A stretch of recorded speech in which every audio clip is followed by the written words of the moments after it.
Pandemi ini adalah sesuatu hal yang luar biasa, tidak ada preseden sebelumnya, sehingga segala sesuatu kebijakan pemerintah, termasuk khususnya untuk terkait dengan perjalanan warga negara asing ke Indonesia, senantiasa didasarkan kepada hasil kajian ilmiah seperti yang tadi disampaikan Prof. Zubairi.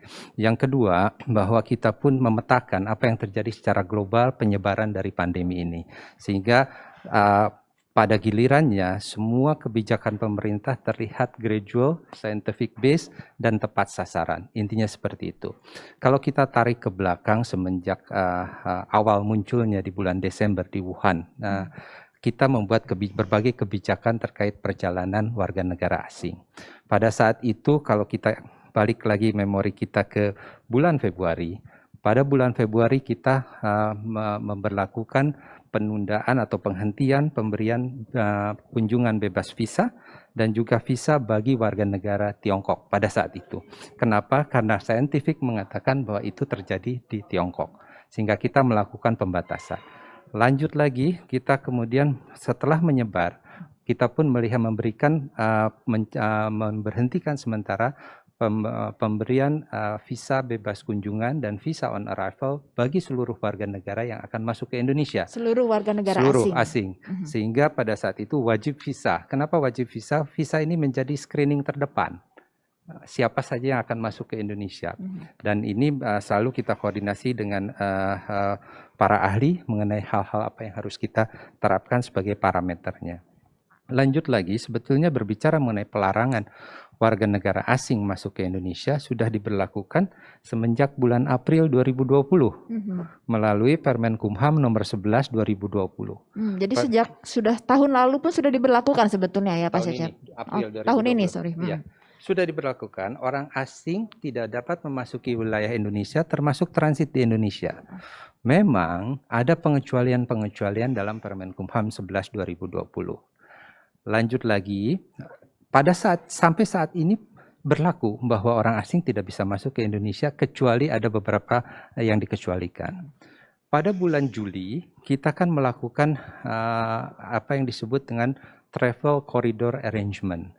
Satu pengaturan memberikan koridor bagi pelaku perjalanan warga negara asing dari 4 negara. Secara bertahap, pertama adalah dengan Uni Arab Emirat, kemudian dengan Korea Selatan, kemudian dengan Tiongkok, dan yang terakhir dengan Singapura. Karena kita ada travel corridor arrangement, maka Permenkumham 11 2020 perlu kita revisi dengan Permenkumham 26 2020, di mana memasukkan mereka-mereka yang menggunakan travel corridor arrangement ini boleh masuk ke wilayah Indonesia. Tentunya semuanya dengan protokol kesehatan yang ketat yang diatur oleh kedua negara secara bilateral terkait dengan arrangement yang ada.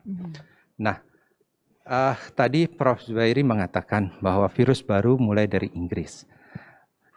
Kita dalam hal ini Satgas Penanganan COVID-19 mengeluarkan surat edaran Ketua Satgas nomor 3 2020 Adendum 3 yang spesifik mengatakan bahwa karena pada saat itu terbukti ada varian baru dari Inggris, maka kita menangguhkan kedatangan warga negara Inggris ke Indonesia.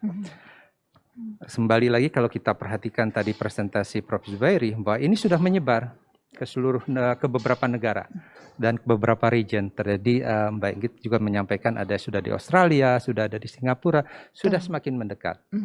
Karena sudah semakin mendekat, maka Bapak Presiden melalui rapat terbatas kemarin memutuskan bahwa kita menutup keseluruhan warga negara asing. Jadi intinya adalah pengaturan-pengaturan khusus seperti travel corridor arrangement untuk sementara mulai tanggal 1 Januari sampai 14 Januari 2021 kita tangguhkan juga. Karena kita ingin mengamankan wilayah negara kita dari kemungkinan datangnya strain baru virus ke wilayah kita. Intinya seperti itu. Jadi tidak hanya dengan Australia ataupun tadi pertanyaannya dengan Singapura, tetapi dengan semua negara.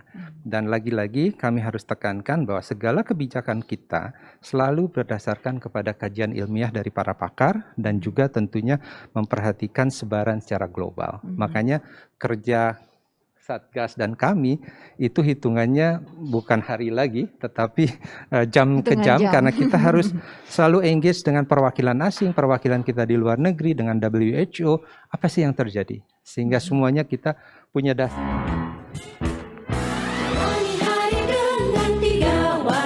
Wajib iman, wajib aman, wajib imun.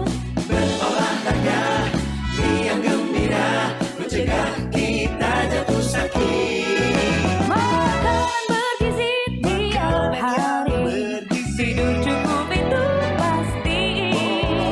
Dan jangan panik, berdoa tiada henti. Wajib iman, aman, imun. Pakailah maskermu, jaga jarakmu, cuci tanganmu selalu. Kita raih bahagia dengan iman, aman, imun. Badan sehat, bangsa kuat. Kita raih bahagia dengan iman, aman, imun. Badan sehat.